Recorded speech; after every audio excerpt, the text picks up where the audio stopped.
Hello, everybody. It is me, Demetra Kaye, and I hope you're having a great day. And so we are live. No.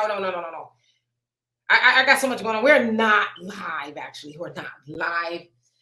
We are recorded. I want to say that again. We are recorded. Sometimes see people responding like, "Hey, do y'all see us?" And it's like, no, because we're not actually live. So it's pre-recorded. I'm gonna say that. So of course, this is the Demetra Kaye Show. It's the podcast.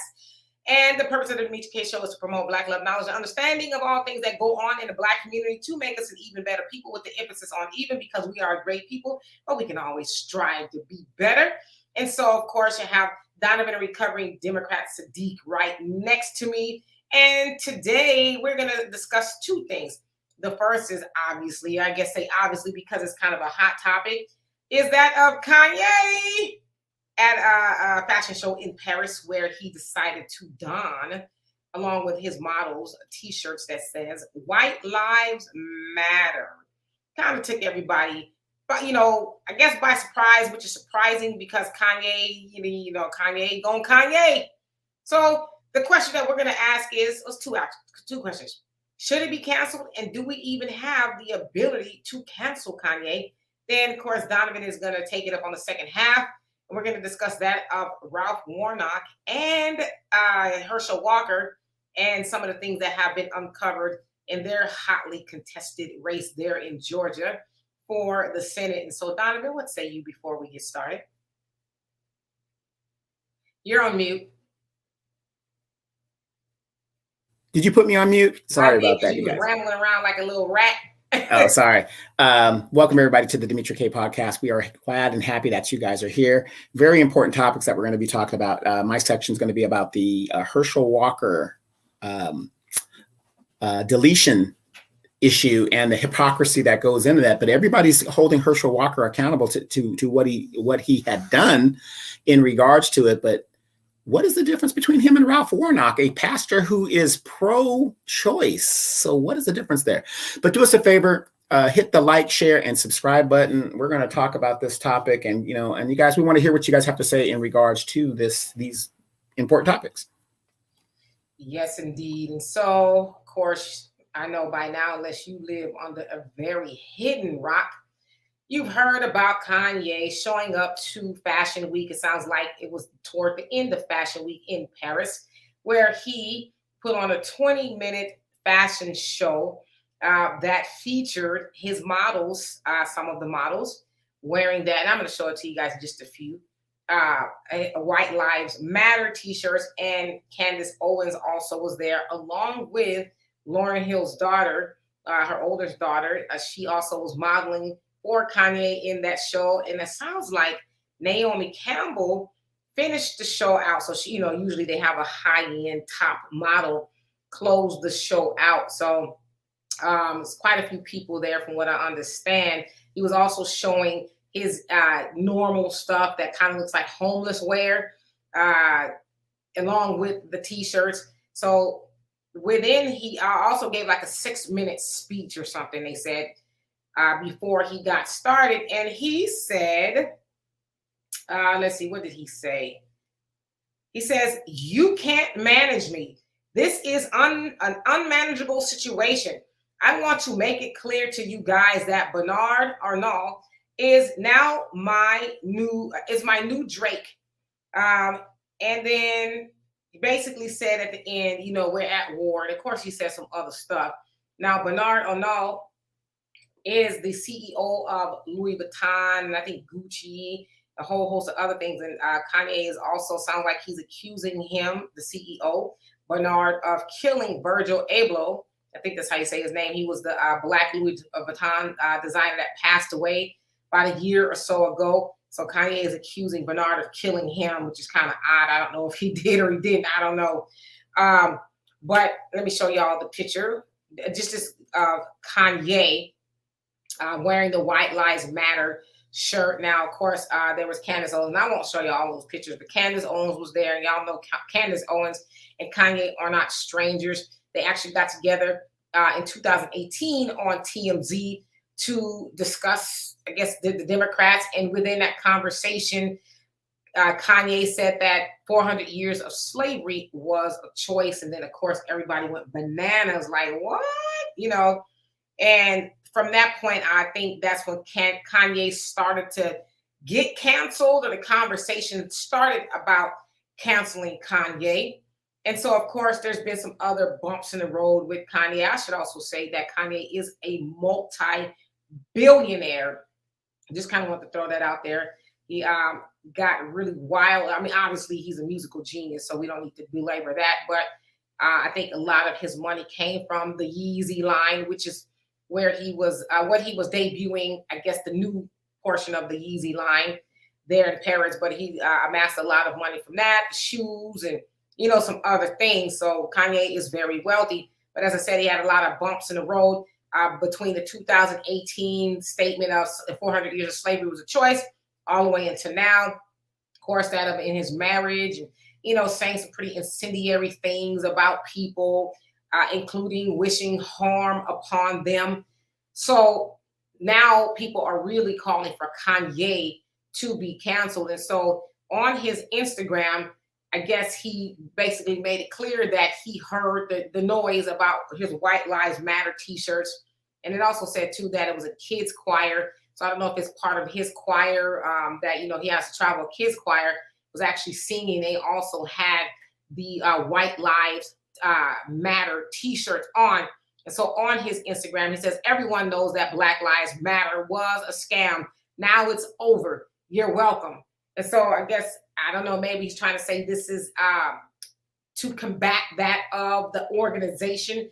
Black Lives Matter, of course, you guys know Black Lives Matter came under a lot of scrutiny because their CEOs and founders ran off with a bunch of money, including buying a lot of real estate. Patrice Cullors bought like 3 or 4 houses, and they just didn't seem to do what they were supposed to be doing with the money. And so, of course, that's what Kanye is saying. Then, he also put up a picture of a statue and, said some other pretty crazy stuff. But then he went after a journalist who had something to say about, what he did. And he puts up a picture of her, and I won't put that picture up, but basically attacked her fashion and says, but something about her boots that I know Anna hates these boots. So he's talking about Anna Wintour, who is the big fashion editor, I think, of Vogue or something like that. And she puts on the Met Gala. So he attacks her because I think she was the one that actually walked out and said she was appalled that people there weren't enraged, that a lot of people stayed. She says a lot of other people should have walked out when he came out there and had everybody else come out there with the White Lives Matter t-shirts on. But, it sounds like most of the people stayed, of course, Kanye. And she said it was more like a cult. And somebody else who did walk out said, he's basically using the Black community for clout at this point, because we know that the premise of Black Lives Matter is good, because Black lives do matter, but the organization, not so much. But that particular person was like, yeah, he's at this point using the Black community for clout because, of course, he knows that Black people and, some other people are concerned about Black people, I guess, are going to get mad. And, so now we're talking about it. People been tweeting and cancel Kanye and this, that, and the other. So my question is, do we even have the ability to cancel Kanye? And should he be canceled? Donovan? You brought up a lot of great points in that segment there. I just was like, whoa. Well, number one, I want to answer your question. I want to answer something you said in there. Who doesn't use Blacks for clout? We're used for everything. The economy, the basic economy of the United States is based on Black dollars. Everybody comes to the Black community to use us for clout. When the Asians come here, where do they set up shop? In the Black community. When the Afghans and the Middle Eastern people come in here, where do they set up shop? In the Black community. They don't go to Beverly Hills and do that because they know what would happen to them. Everything is predated on exploiting Black dollars and just Black people in general. That's just a fact. So I don't know why people would be surprised by that. A real quick too, I want to mention that the Supreme Court is now back in sessions, which new Supreme Associate Justice Ketanji Brown is on the seat, and they are taking up the voting rights faces threat of continued dismantling of the Voting Rights Act. So that's something that it's going to be so you guys to pay attention to in regards to that. But yeah, Kanye, here's the deal. In your question of should he be canceled? Now, the thing is, he can be canceled because everything equates to dollars. Now, Kanye didn't have billions of dollars like he was born into it. So he has these businesses, he has albums and stuff. So how can you cancel a person like that? Stop supporting them and buying them their products. So right now he has White Lives Matter shirt. And this is what I think. And I was telling Demetra about this before we came on air. I think it's just a way to make money. You know, because think about it. Who's going to buy that shirt? A lot of MAGA people are going to buy that shirt. A lot of Klansmen are going to buy that shirt. A lot of conservative white people are going to buy that shirt, because what's the first thing that they say when you wear a Black Lives Matter shirt, especially our Black representatives? All lives matter. All lives matter. But like you explained, Demetra, there's a difference in regards. Now, in this country, I think it's kind of hypocritical for him to have a shirt like that, because in this country, it is proven that white lives matter above all else. Because look at how the police immediately shoot a Tamir Rice with a toy gun within 5 seconds of arriving on the scene. But yet you could have a mass shooter, white person, shoot a mass school, and he walks out in custody as if he didn't do anything at all. And, you know, they just talk him down or whatever, because he's, you know, I mean, so that's a precedence in this country. That's one of the things this country is based on, of the white supremacy. So if white supremacy is the basis of this country's foundation, of course, the thing like White Lives Matter, goes back to what I was saying was Kanye is doing a money marketing campaign because a lot of people in this country will buy that shirt and that merchandise. It is no different than, and I'm glad you brought up the Patrice Cullors and the Black Lives Matter in their situation. Did Black lives really matter to those people? Here's a so-called lady who calls herself a Marxist, but surely acted like a greedy capitalist. So I just think it's more buffoonery on his part. But can we shut him down? Absolutely, by not giving him our dollars. But unfortunately, there's going to be a lot of people who have way more money than we do, Demetra, that's going to be buying these shirts. And you're going to see these shirts probably at MAGA rallies all over the country. Yeah, absolutely. So I want to try to answer the question of, should Kanye be canceled? Now, we should also say that the White Lives Matter slogan kind of came into play in 2015. Of course, you guys know Black Lives Matter, the organization, came in prominence about 2012 or so, when that Trayvon Martin was murdered by George Zimmerman. So that's kind of when Black Lives Matter became a thing. So around 2015 or so, the ACLU, I think it's the ACLU, they're saying that actually became, White Lives Matter became a thing.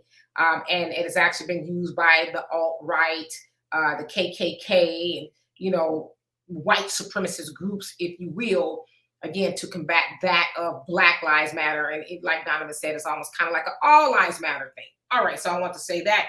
Now, should Kanye be canceled? As you guys know, I, have gone hard, and well, I won't say hard in the paint, but I have defended Kanye in the past. Now, when I saw that trending online yesterday, I was like, okay, what's really going on here?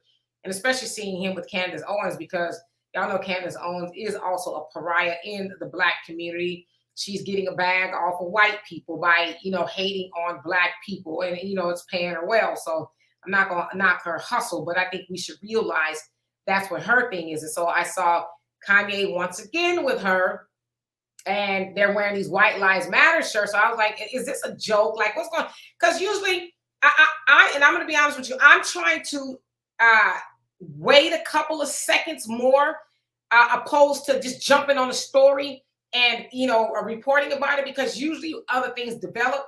So I was kind of waiting to see, okay, is there a point that Kanye is making with these shirts? Like, is there some esoteric that he will reveal eventually?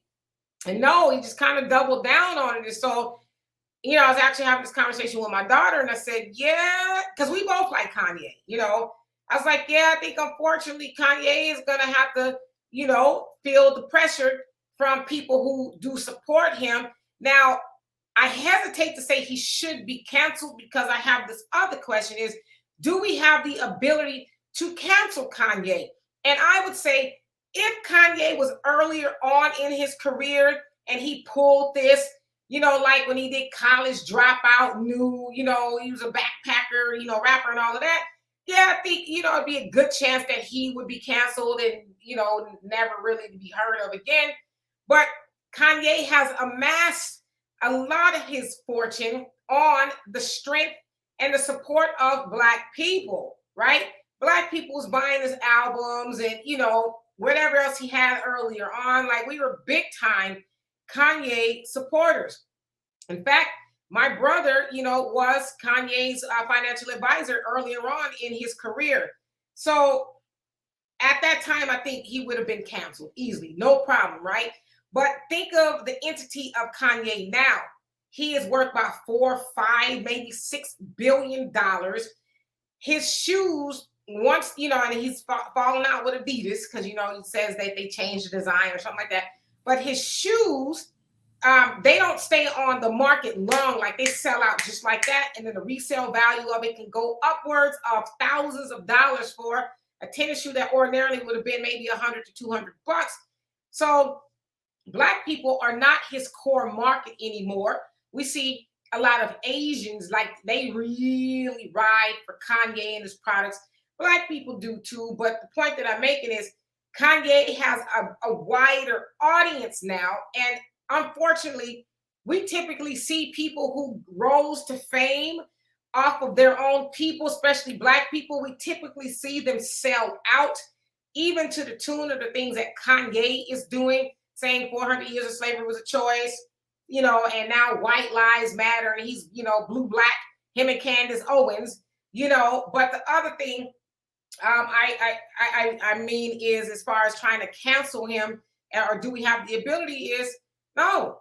Because the other thing, as far as with Black people, we have an attention span of a fly, right? We get mad about something for 2 seconds, and then Kanye will come out with something good, or he'll maybe say something good, and then we're like, oh, we love Kanye again. Or we'll forget, even thinking about somebody like Kaepernick, who took a knee, and we were all behind him, and then slowly but surely, we started watching football again, which, we could have really made a big impact if we would have stayed together on that. But we don't have in my opinion, we don't have the ability to cancel Kanye because, for one, we are not his core audience anymore. And for two, we are not unified enough to even do that. So Kanye is now thumbing his nose at us, and he's brought Candace along to do it. Candace knows that we aren't her audience either. She knows that white people are her audience. White people butter her bread. And so she feels free to say whatever she wants to say about Black people, even including that Ahmaud Arbery, Arbery deserved to die.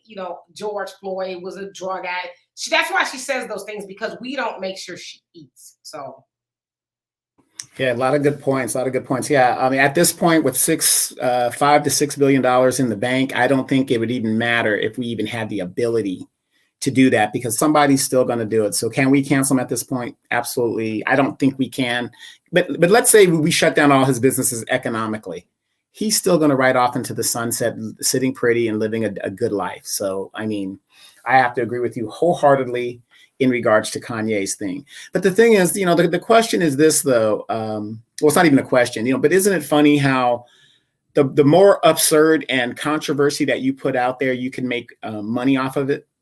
It's almost like grifting. And I think the king of grifters, Donald Trump, has kind of shown the way of how you could just, say the most outlandish thing. And there's going to be because we've been conditioned, in my opinion, to just be so accepting. Just, oh, baby, don't say nothing, even though she's out there or he's out there having multiple babies, and I'm just going, just throwing stuff out there. Don't say nothing. Just don't say nothing. And we've become so accommodating to and tolerant of other people's BS. Now, let's I know we're in America, but let's go to another country. Now, recently, Antonio Brown put himself out there again and exposed himself while he was in Dubai, I believe the story is. Now, you're in a Muslim country. You're going to expose yourself. Now, here in America, don't say nothing. He's expressing himself, whatever. They could have locked that dude up for years for doing that. But that's the mentality that we have here. It's like we have gotten so accustomed to just letting people do, say, and just go about what they want to do. Now, back in the day, let's say in our grandparents' days, you couldn't just be saying and talking all craziness without somebody knocking at your door to try to, to get you corrected. If not your parents, the neighborhood, somebody's going to get you corrected. But now, because we don't have leaders in the Black community, Black men are not enjoying their positions. Women are sitting the fence when it comes to this and that. I'm not going to say, and the reason I say women are sitting the fence, because I can't say it's all their fault in the disciplining of their children when the father should be in the position. But we're in that thing. So I got to say 50-50, they're sitting the fence. It's like they want to play the role of the disciplinarian, but that is not their role to play. So that's why I say 50-50. And we would just come, to the foolishness. Now, when it comes to like these George Floyd things, and this is really sad in the Black community, we see all of this grievous stuff that happens to us, and we do nothing about it. We do absolutely nothing about it. White folks have a problem. They start a January 6th and they send a message and they're serious about it. Every other group is serious about what goes on. When it happens to Black people, a young Tamir Rice could be gunned down in the street. A Sandra Bland could be murdered in the custody of a police department. And we just, let's just pray for him and everything will be all right and it's going to be okay. This is why the other groups don't respect us. This is why we just, we're a joke. We're a running joke. Even though we're the only Black group on the planet that constantly fights white supremacy, we're the only ones that do it. I don't care what anybody else says. Show me another Black race that fights white supremacy on a daily basis. I know people are going to say, oh, South Africa. Unfortunately, if you've never been to South Africa like we were in South Africa, we saw who controls South Africa, and it ain't the Black folks, okay? So stop it. Stop it. How can you be in a predominantly Black country and the minority white group still has all the power? We're the only group that on a daily basis that fights white supremacy. But it's just so sad that we just let stuff go, and we just let it go, and it's to the detriment of our own people. It's just so sad.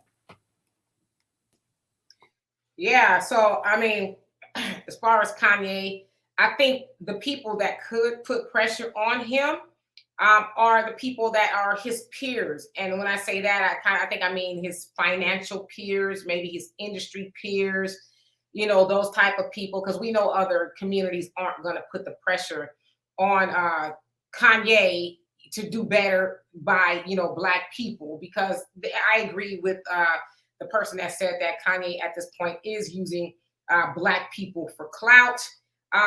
And not only for clout, but it's traumatizing to Black people to continue to have to argue these things. Now, what I mean by traumatizing is because it's also a stark reminder to Black people, because we already know that Black lives don't matter, in America and really anywhere else. But then we have to have these conversations about our own Kanye, whether we like him or not. He is Black, so he's kind of our own.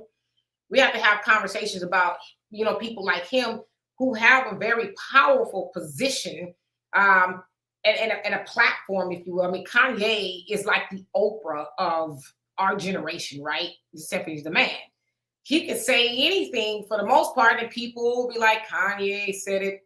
Kanye, for example, at the Gap, he did not want them to hang his clothes up. He wanted them to put them in a big old bin where people have to dig for the clothes, because he said he wanted people, when they go in there and buy these $200 sweatshirts, to feel what it's like when homeless people have to dig to the garbage. And so that stuff sells out like that, because people, they like the experience and they don't get the Kanye thing.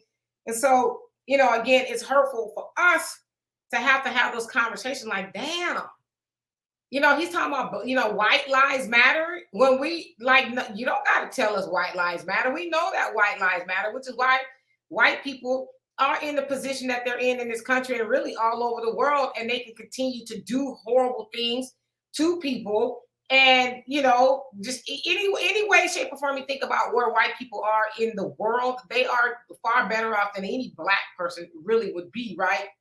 So we know that white lives matter, but I think it's going to really take people who he interacts with to say, you know what, Kanye. I mean, I have started to see some people do that. I start to see some people who were staunch supporters of Kanye say, yeah, I'm good. That's enough, because the other thing that Kanye is doing, and I don't know if he's cognizant of it, is that he is emboldening white supremacists to say, well, Kanye, who's kind of king of the blacks, and I say that, because I'm thinking from a standpoint of a white supremacist. I'm not saying he's the king of the blacks, but just like they think Candace Owens is the spokeswoman for black people, because if Candace, who is a very black woman, black, in looks, says certain things, I can't tell you how many times I've gone on some of her platforms in the comment section. White people are like, "Well, doggy, oh, Candace for president. She's telling the truth. We need more like her." And so of course now Kanye, who is way more powerful and influential than Candace, here he is jumping on the White Lives Matter bandwagon. And so that's also going to embolden white people. And so the other thing too is we get on people like Trump, who has definitely emboldened the white supremacists. I don't want to say white people, like all white people think like that, but let's say white supremacists. He's definitely emboldened white supremacists. So people, want to cancel Trump, and I guess they did during the election. He did not get reelected, so he was low-key canceled. But then you have Kanye, who is a black man who is also doing the same thing. He is ginning up the mob. He's throwing lighter fluid on the barbecue grill and giving them more of an leeway to say, you're right. White lives do matter. Now, with that statement of white lives matter comes, that validates that what we've always been saying is black lives don't matter, or all lives matter, which is an antidote for white supremacists to cancel out the fact that black people in America have been brutalized since we were brought over here, even to this very day, who are economically challenged and educationally and housing and everything you can think of. Black people are at the bottom, and so that gives them more leeway to continue justifying, black people ain't, they're who we keep telling you they are. They don't matter. I have to just co-sign on that. Ditto, ditto, ditto. I mean, it's a sad case of more of the same. Just a different day, just more of the same. And unfortunately, you got people out here who will do whatever they can to get out of the mud. And if that means selling out their own people, they will do that. And I want to touch on, because you brought up Antonio Brown. I did see the situation of him. I guess, like you said, he was in Dubai not too long ago. And he was in the pool. I guess, was it a white woman he was in the pool with, or somebody who wasn't black? Yeah. So I didn't look at the whole video, but I kind of heard he showed his junk and I guess flashed his butt, all of that in Dubai in the pool, which looks like it was broad daylight. But the thing is, like I said, Donovan, you're like, you can't even do that here, because you do that here and there was other people in the pool. So I don't know if there was kids in the pool, or even if there was other people, you could be charged with, sexual, sexual deviancy. He could be deemed a sex offender and all of those things. But like you said, in another country, especially in, in the Middle East and things like that, or that more Arab countries, they cover up.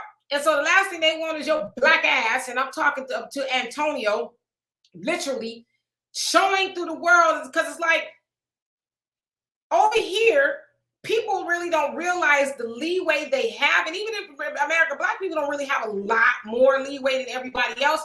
But then you go over to another country, and especially people like Antonio, and I want to say this too, because I think I forgot to say this now that I think about Antonio. Obviously, Antonio Brown has some mental health issues, as that of Kanye, who is documented to be bipolar, okay? So I want to put that out there that clearly there's some mental illnesses going on.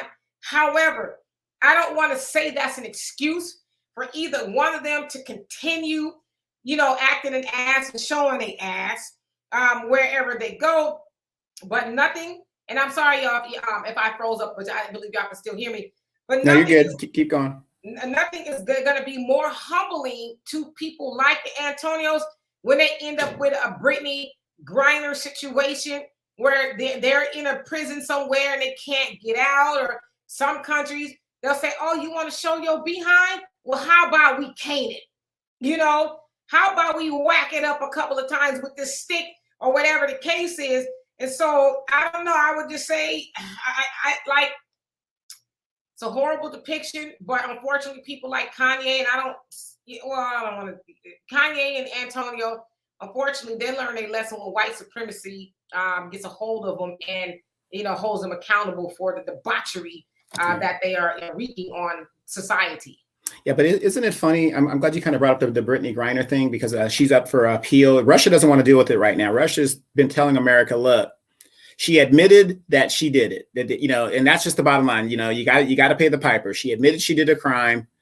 And it just goes to show you that the privilege that we have here in America. You see her, Brittany Griner, Mrs. Don't Stand for the Flag. And, she was really anti-American when she was here. I'm not going to come out for the national anthem and like that. But the minute she gets in trouble, what does she want? The State Department needs to help me, get me out of here, United States. We're still the best thing going. I'm not saying we're perfect here in America, but I'll be the first one to tell you, in all of my travels, you have a better shot if accused of a crime in this country than in some other countries. Now, she's up for appeal. Russia doesn't want to deal with it right now because they're fighting a war.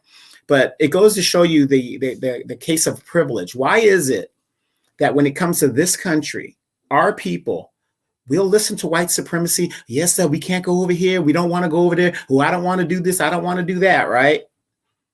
I don't want to go over to Mr. Charlie's area because that's where Mr. Charlie is at, right? But we go to these other countries and we act just as bad as the white folks do right here in other people's countries. Have you noticed that when we go abroad? Not all of us, but a lot of us, we go over there and we act as if we're white people in another black country. And it's just so damn sad.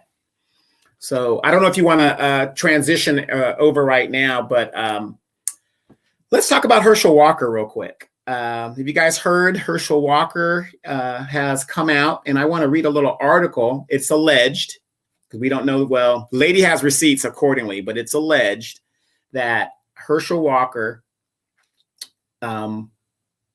paid for some abortion or a deletion of his seed. But this is from the Daily Beast. I want to read this first.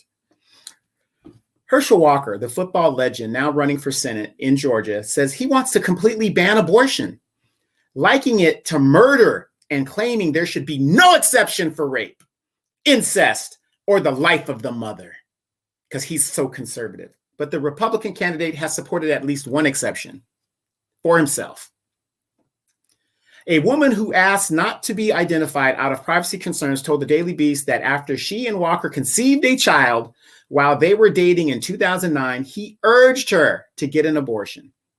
The woman said she had the procedure and that Walker reimbursed her for it. She supported these claims with a $575 receipt from the abortion clinic, a get well card from Walker, and a bank deposit receipt. A bank deposit receipt that includes an image of a signed check from Walker. Okay, I'm gonna stop it right there. Just give you guys a premise of what's going on. Now, Herschel Walker has denied all these claims. He has vehemently said that these are lies. It's not true. They've got a check. Now, if you guys do your homework, Herschel Walker will go out there and say, "Oh, I give money to everybody." Didn't Donald Trump says, "Oh, I give money to the charities and stuff"? Rich people, most rich people, I'm very sure, do give money, but unfortunately, you have a group of rich people that say they give money, right? So Donald Trump, he had a charity. What happened to his charity in New York? Got shut down because he was using it as his personal slush fund. Wait, NFL legend Brett Favre a man that's worth $140 million.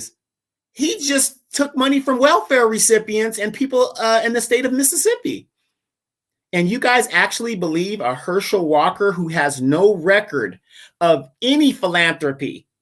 And I believe the only thing that I found out is that he gave at most in his post-football career $275 to some charity somewhere that goes on. So we're supposed to believe that this man is this philanthropic type person, but we know this is not true. And here's a man who claims to be a Christian and, he's into God, but he is outright lying to people in their faces. But what did I tell you guys about politics? Politics is about mere power, nothing more. It's about power and getting to having power. So the only casualty, well, there's several casualties in this story. Not only is the hypocrisy of it a problem, but I really do feel, as much as his son, Christian, is a out there type young man, I really feel bad for him because with the moment that this story broke, he went on to Twitter and voiced his opinion, as he usually does, in regards to what his father is doing. And he's kind of co-signing and saying that his father is a hypocrite. Now, if anybody would know if his father is a hypocrite, would be his children and the people that are immediately around him. Herschel Walker said that I love my son, and he left it at that. But here's my thing. Everybody's saying, ooh, woo, woo, Ralph Warnock, he's going to be he got it in the bag. My question to you, people listening out there, is you have a pro-choice pastor. A pastor that is pro-choice. That does, my mind cannot even, it can't even problem solve that in my mind. I can't even rectify that in my mind. A pastor, a man of God who is pro-choice. I don't even think that could exist. But obviously in Ralph Warnock, it does. So my question for you guys out there, before I turn it over to Demetra, is what is the difference between a Herschel Walker, if these allegations that lady does have receipts is true, but we got to say alleged, is true, and Ralph Warnock being a pro-choice man of the cloth? So again, y'all, I don't know what's going on with my connection. Usually by now it clears up. So I know y'all can hear me, but I'll probably be freezing up. So I apologize. It's this Houston internet. When I was in California, I never had these issues. So anyway, I apologize for that. Now, in regards to Ralph Warnock and that of Herschel Walker, of course, you guys know that they are both running for the position of the Senate in Georgia. Herschel Walker obviously is the Republican, and then Ralph Warnock is the incumbent Democrat. He is trying to hold on to the seat. He actually won the seat in a special election. So, another 2 years later or so, he is trying to hold on to that seat. Now, of course, yes, the abortion is a hot ticket item. As you guys know, the Supreme Court did rule a couple months back that they actually did not have the ability on a federal level to make the decision as to whether it is legal or not. So they kicked it back down to the states to say, what's going on. And so as y'all know, some states are like, yeah, we're cool with it. And a lot of like, nah, y'all bet not, or you're going to go to jail. And there's a whole bunch of other consequences. And so, yes, Ralph Warnock, who is a pastor who actually sits in the church of Martin Luther King Jr., and he's the pastor there, also a senator, a Democrat, and Democrats tend to be more liberal and pro-choice when it comes to that of abortion. So yes, Ralph Warnock is like, I am pro-choice, which is really kind of an oxymoron if you're talking about a pastor to be pro-choice, because we know if you follow the Bible, you know that you're supposed to, if you're a pastor, you're held to a higher calling, if you will, and you're not supposed to put other titles above that of you being a reverend, if you will. So he's actually putting himself as a senator above that, as being accountable to God and his flock. So, of course, as Donovan said, Herschel Walker is the Republican. Herschel Walker, ex-NFL player. I think he's kind of took a little bit too many hits to the head. Not the brightest light bulb in any room. In fact, a couple of weeks ago, he did say when him and Ralph are supposed to be having a debate, I don't know if that's still going to go on, but he says, I know I'm not that smart, and Ralph is going to show up and embarrass me, but that's okay. I'm going to do the best I can or whatever. So he's kind of letting people know you're probably going to see me get mollywopped in the intellectual arena. So I guess Herschel Walker got busted, if you will, because, the Republicans are pro-life. And they believe that any life, the life in the womb starts at conception. And so being that they're pro-life, that means that they are totally, they're supposed to be against abortion. Sounds like some woman, and this is what I want y'all to put on y'all thinking cap, some woman produced a check that he wrote for her to have a procedure to get rid of a child that allegedly belonged to him as well. So I would consider that an 11th hour trick, if you will.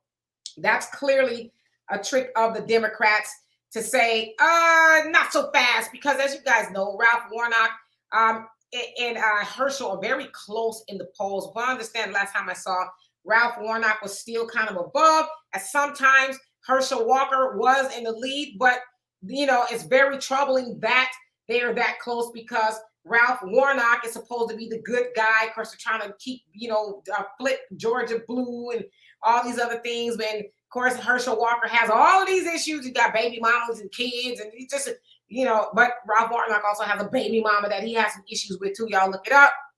And so it is very problematic that Herschel Walker is that close, is in striking distance. But if you really think about it, that's still a referendum, in my opinion, on the Democratic Party, because as you guys also know, the Democrats went to Georgia in 2020 when Joe Biden was running.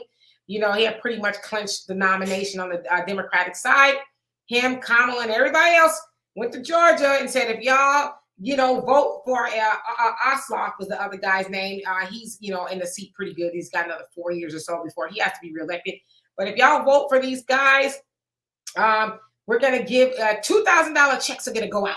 They'll go out immediately. That's what Joe Biden had said to people. So, of course, people are like, yeah, that sounds pretty good. Of course, when they clinched the nomination, $1,400 checks went out.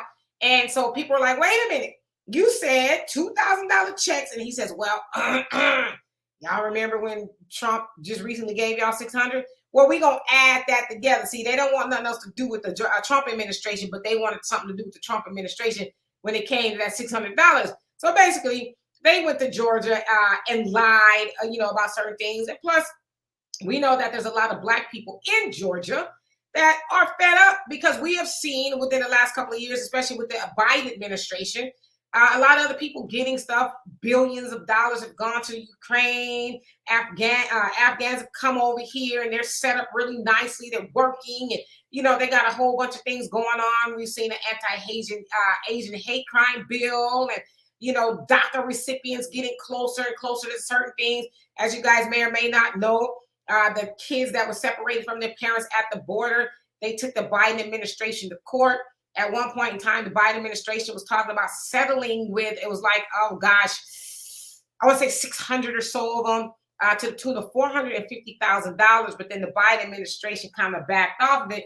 And now they're making the immigrants get psychological evaluations to see just how traumatic that experience was for them, so they can try to reduce the amount of money. But nevertheless, people who are not supposed to be here are going to get money for being separated at the border. So I say all of that to say that the reason I believe that even with all the problems that Herschel has, people are still like, well, as Trump said to us, what do you have to lose? Ralph is in the seat, especially with Black people. What have we gained? And I know we don't live in Georgia, but I'm saying in general, if he goes to the Senate and he gets to vote on things that affects Black people nationwide, what have Black people gained from Ralph Warnock being in the seat? And the answer is nothing. So at this point, what would we have to lose by Herschel Walker, who is the equivalent to a box of rocks, getting in that seat? Now, let's say that Herschel Walker is against, as y'all say, the deletion of babies. Wouldn't that be a benefit for us? You know what I'm saying? And then the other thing too is Let me go back to this playbook of the Democratic Party. Y'all been knew that if Herschel Walker did pay for a deletion of a baby, y'all knew that. But y'all trying to throw that in the ring, and then now his son is all on Twitter talking about, oh, we're tired of my dad and this, that, and the other. So we've seen these dirty politics play out before. To me, if I was a voter in Georgia, I would say, well, that kind of is problematic, but it's also problematic that the Democrats are doing a Tanya Harding, if you will, trying to hit Herschel in the knees. They're trying to basically cheat and bring up stuff to where because the other thing too is this, they know we as Black people are emotional. Ooh, Herschel Walker, oh, he lied. Oh, so they know how to kind of get us, but it doesn't sound like it's working and that it has the net benefit that they were looking for. So. And let me add to that. Not only did the Democrats promise us stimulus checks immediately, they also promised to get rid of qualified immunity if we can flip Georgia blue and give those two Senate seats. So what did Karen Bass say, who was the lead person in regards to the qualified immunity debate within Congress? We tried. As she goes off and tries to run for mayor of Los Angeles. So a lot of stuff is, and I'm glad you brought up a lot of points with that, Demetra, because the thing is, what is the difference? I mean, here's a man who's supposed to be a man of the cloth, like you said. The Democrats knew all this stuff before. They've done their research. They know who's who. The minute he arrived on the scene, they're doing their research. Both parties do this. It's the good cop versus bad cop, right? But here's a man of the cloth, a man who's supposed to be representing God. And this is the type of tactics that he is playing. That's almost like you have a pastor that's sleeping with your wife, but still says he's a man of God. You're just supposed to let that happen? No, you're supposed to be above reproach. You're supposed to run a clean. Okay, this is maybe just me. If I'm a man of God, I'm going to run as a clean campaign without getting in the mud. I'm going to run on the merits and the points. Remember that episode of Good Times where that one guy, Jimmy, they were running in the election and he was a younger guy. And you had the older elderman that was always there. And, and he was like, no, the issues is all that matters. I don't want to talk about getting in the mud. Remember they were doing the dozens? And the younger guy didn't want to do that. He wanted to stick to the issues.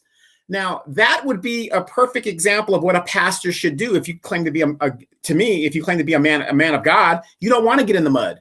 You're going to stick to the issues and you're going to run a clean campaign. But here's a man of God who claims to be a man of God. And yet this is what, and at the end of the day, I don't want to hear anybody tell me about, well, that's his campaign doing that. He's responsible for his campaign at the end of the day. So if whatever goes on in his campaign, he's sanctioning it. How can a man of God pull this rabbit out of the hat? If anything, if he truly is a man of God, in my opinion, this race wouldn't be as close as it is because he has a closer relationship with God. So that's just me.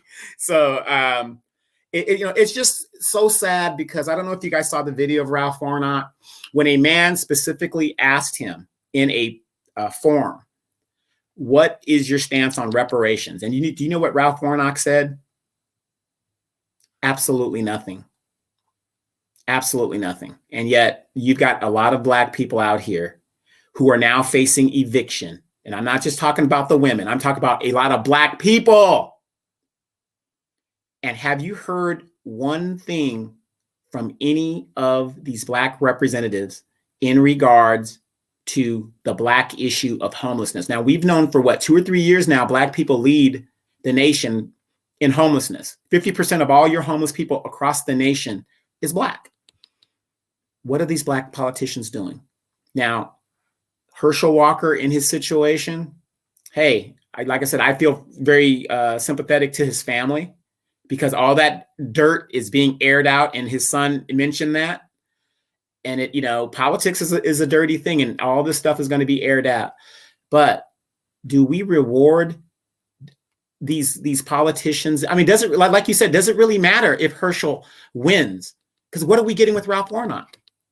Absolutely nothing. A straight question was asked of him in regards to reparations, And he said absolutely nothing. But previously, he had said that he's not for reparations. So we already know the answer to that.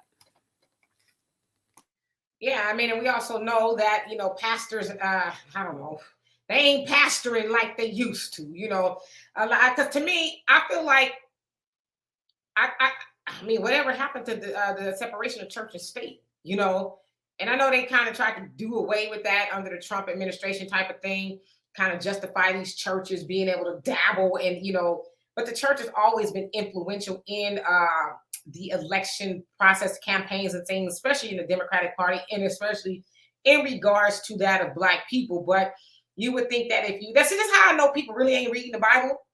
And this is how I know that the people who's supposed to be preaching the Bible, no, they people ain't reading the Bible. Because it's like, what other calling could be better than saving souls?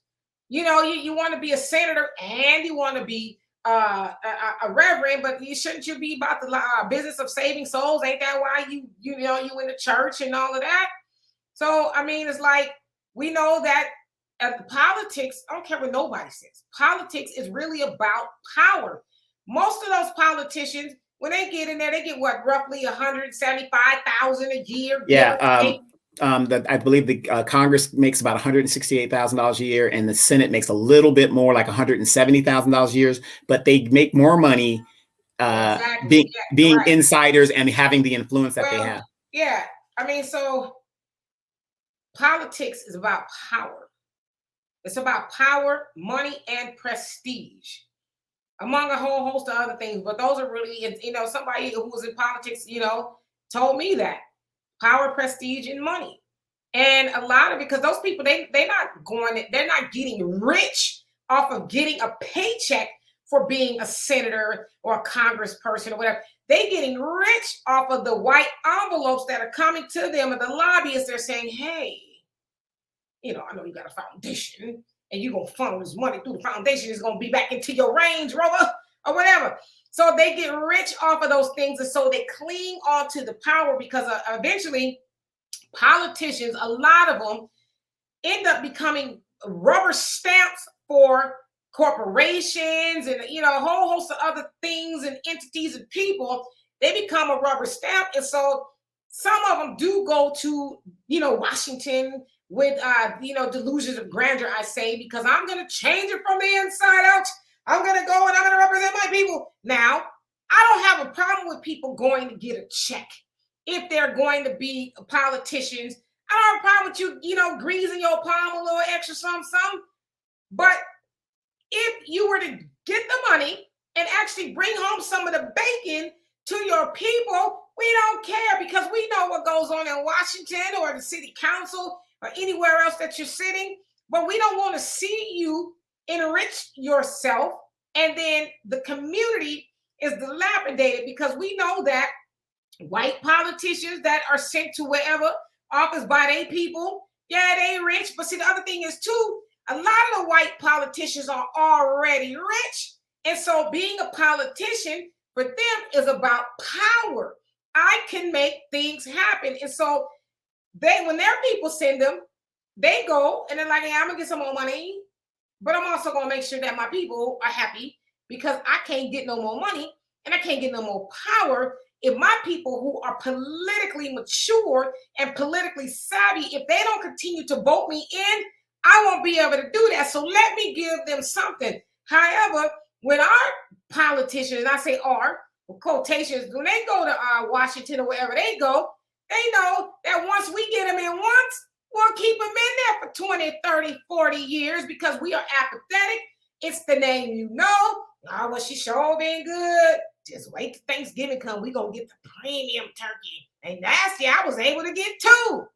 So we don't fire politicians that we put in there in the first place when they are not doing what they're supposed to be doing. And so again, I don't have a problem with you, Mr. or Mrs. Politician, to get your little extra money on the side. We ain't crazy, but I do have a problem when our neighborhoods are dilapidated, the resources are gone, and y'all allow, a whole lot of things to go on, and then y'all go and help other people. I have a problem with that. Let me ask you a question in regards to what you just said. You got Maxine Waters, who came into office in 1993. A lot of your so-called great black politicians came in a wave in the early 90s, right? Especially during the Tasha Harlan's thing and all these other people that black people were being murdered, Rodney King and all this other stuff, beaten and brutalized. She's been in there since 1993. Aunt Maxine is 80 something years old, 83, I believe. I think she's 83 years old. She's been in there. She's in her 80s. I know that for a fact. She's in her 80s. She's still in there and she's running for office again. Now, one day, Maxine is either going to leave, which I don't see that happening anytime soon because it's about power. Like you said, she's a black woman that has, amassed power. Or we're going to carry her out like we've been doing in the last couple of years, carrying these people out.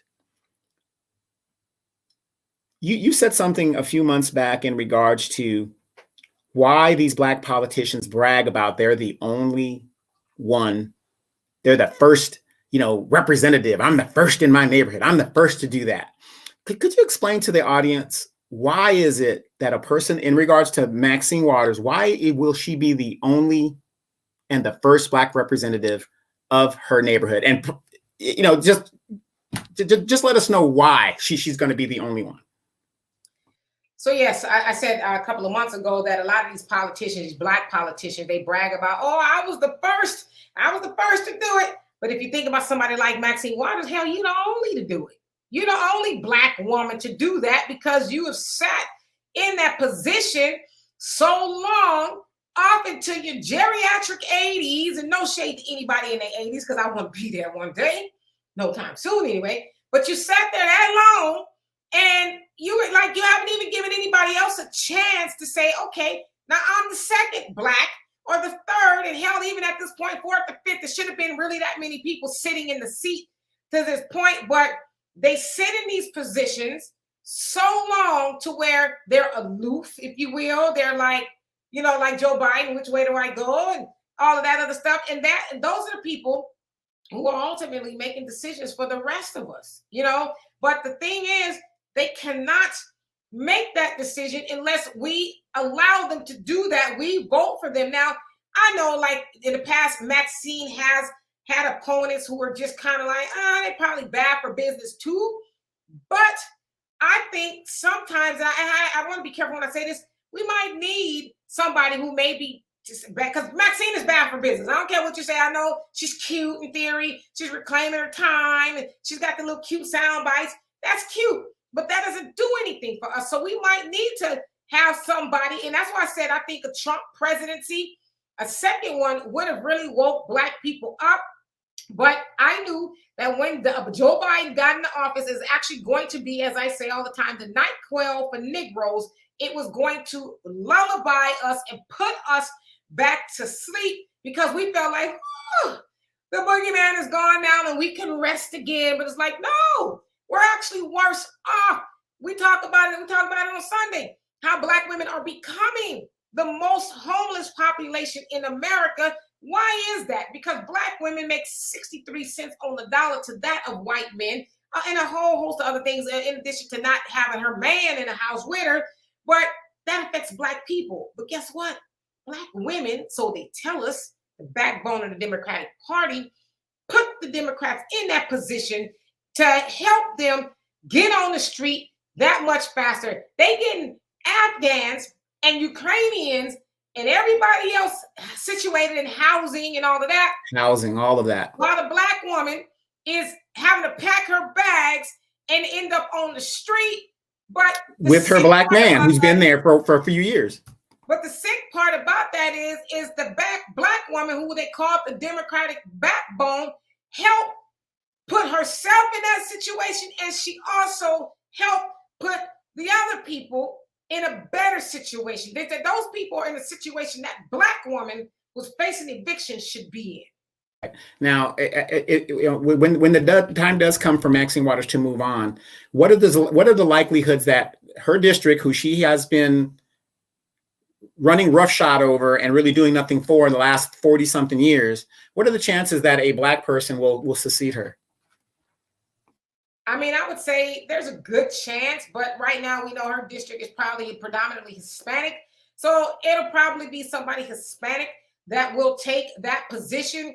But the crazy part about it, I mean, it's not impossible. That person would have to be dynamic, and I think they would have to have some sort of a proven track record, which all the people we vote for should have a proven track record, right? It shouldn't just be because you're black and you got to, mean, jive, turkey talk, and all that other stuff. You should have some sort of a, track record to where we can say, yeah, let's go on and give them a shot. But if you don't, do what you say you're going to do, guess what, homegirl? Guess what, homeboy? You coming up out that seat next time we get a chance to vote you up out that seat. Well, is it Maxine Waters that she's up for re-election every 2 years or something like that? Every 2 years. Yeah, so y'all mean to tell me all these years that she's been in there that nobody saw that maybe Maxine, and I don't want to engage in ageism, but maybe she's just a little too seasoned at this point to sit there. I mean, you know what I'm saying? That's a big reflection on us, that she and James Clyburn and your Karen Basses and your Barbara Lees and all Sheila Jackson Lee, all of these Sheila folks. Jackson Lee, all those people are still in those positions. Right, and this is not a bash Auntie Maxine thing. We're just using that as an example because we're both from California, and it's unfortunate. The mass homelessness of Black people in California literally happened when they built that new stadium that is partially in Maxine Waters' district. So what basically happened is she co-signed directly or indirectly on getting rid of some of her constituents and put them into a homeless situation that is still going on to this very day. Right there. So these are some of the things we got to think about when we look at these politicians. The Herschel Walker thing. Did Ralph Warnock know this was going on? The Democrat knew that all this stuff was going on? Of course they did. But the dirty tactics, like I've told you, Demetra, it's nothing more than good cop versus bad cop. If you ask me, if you look at the history of the Democratic Party has done more harm to Black people since the inception of this country than any other party. I'm not saying the Republican Party is any different because it's the same bird with two different wings. That's all it is. Has the Democratic Party done some good things? Yeah, I guess they did, during sometime 60, 70 years ago, whatever the deal is. But let's look at the facts. During the Civil Rights Movement, which is the most pivotal movement for Black people in this country, what was the party that was opposing Black people having civil rights and enjoying these freedoms that they say that we're supposed to enjoy in this country? That was the Democrats. After slavery ended, who was opposed to slavery? That was the Democrats. Reconstruction. Who was opposed to Reconstruction? That was the Democrats. The Jim Crow laws that were enacted against Black people for over 100 years after the Civil War actually happened. That was Democrats. So if you look at the history of the Democratic Party, it is mind-boggling to me how Black people, especially Black women, are in lockstep with a party that has done more damage to Black people than the party that they say is really, really bad for them. I'm not telling anybody to go to the Republican Party. I'm saying what we need to do is cancel both of them and go do our own thing, because neither of these parties have an answer for us. With, like you said, AI is taking over jobs. There's very few jobs for white people. So you mean to tell me that they're going to have enough jobs to even give us? No, we need to make our own jobs. We need to go do our own thing like we did years ago. I mean, absolutely. And I should also say that Black men weren't not that far behind the Black woman, the backbone of the Democratic Party when it came to voting for the Democrats, only by a couple of percentage points, maybe, roughly about 8 or so. I don't know. We are in trouble as Black people. And I think we've been hearing that for a very long time, but now we're really seeing the writing on the wall because, the feds, they keep going up on the interest rate because they're trying to correct this market. But going up an interest rate actually means going up on a whole lot of stuff. Yeah, housing is starting to come down a little bit, but the interest rate is still, pretty high. So it kind of makes it hard for some homeowners, people who want to be homeowners, to buy homes and stuff. And so I say all that to say, while everything is going up, gas is coming down. It's come down here, but things are still pretty high. The cost of living is not going. I mean, the wages are not going up, and always that affects Black people the most. And so right now in this time, the midterm elections, we really should be thinking about who it is that we need to vote for that's actually going to help us, give us some relief and help us move the ball, because we are, and Dr. Claude Anderson talks about it all the time, we are out of time. We are now a permanent underclass, where we hear a lot about Black people are just saying, you know what, I'm chunking up the deuces to America, because there's no saving America in regards to Black people. America's never going to be kind to us as Black people.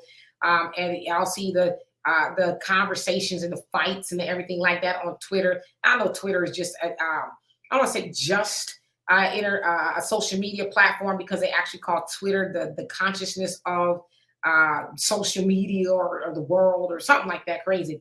But we see a lot of infighting amongst Black people. And so yet more schisms going on. It's a mess. So the very least we can do is try to be responsible and learn what there is to learn about these people who want our vote. Whether you vote for the Democrats, Republicans, Independent, whatever you vote for, make sure that they truly deserve our vote, because it's going to harm us even more in the long run if we're not responsible. So anyway, y'all, I'd like to say thank y'all so much for being here. We will be back, I believe, with Walter, Wealth Wednesdays with Walter tomorrow. What we'll talk about, I don't know, but that sure be something interesting. It is a live show. Of course, we have Venmo, PayPal, Cash App. If you want to help donate to the show to keep help keep the show going, I'd like to thank the channel members and people who like and subscribe to this video. You are loved and very appreciated. And so until next time, we will see y'all. Definitely Donovan and I will be back live on Sunday. I actually have to go to Florida for a couple of days. My grandfather passed away. So I'm going to take a turnaround trip to, pay my respect and homage to him. And I will be back here on Sunday. So love and appreciate y'all. Thank you so much, Donovan, for being here. Y'all have a great day. Peace.